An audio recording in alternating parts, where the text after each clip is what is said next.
11 సంవత్సరాల నరేంద్ర మోడీ గారి పరిపాలనలో దేశం ఎంత సుభిక్షంగా ఉందో అదన్నీ కూడా దృష్టిలో ఉంచుకొని మనం ఈరోజు ఈ యొక్క వీడిపట్ల గ్రామం వద్ద మొక్కలు నాటే కార్యక్రమం చేస్తున్నాం.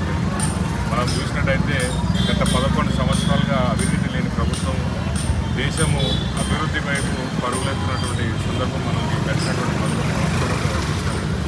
అంటే నరేంద్ర మోడీ గారు ఒక్క రోజు కూడా సెలవు పెట్టకుండా దేశ ప్రజల కోసం దేశం కోసం అనుక్షణం రోజుకి 18 గంటలు పనిచేస్తున్నటువంటి గొప్ప నాయకుడు నరేంద్ర మోడీ గారు.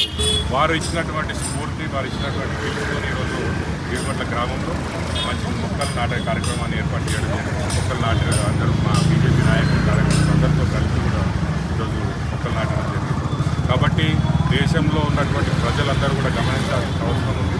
దేశం సుభిక్షంగా ఉండాలంటే నరేంద్ర మోడీ గారి నాయకత్వం మనం అందరం ఎట్లయితే కోరుకుంటున్నామో ప్రతి ఒక్కరూ భారతదేశంలో ఉన్న ప్రతి ఒక్క పౌరుడు ప్రతి ఒక్కరు వాళ్ళ ఇంటి ముందు ఒక మొక్క నాటాల్సిన అవసరం ఎంతైనా ఉంది. మన భావి తరాలకు మనం ఇచ్చేటువంటి ప్రకృతి ఏదైనా ఉందంటే చెట్లు నాటాలి. కాబట్టి ఈ యొక్క కార్యక్రమాన్ని ఇంతతో మనం కొనసాగిద్దామని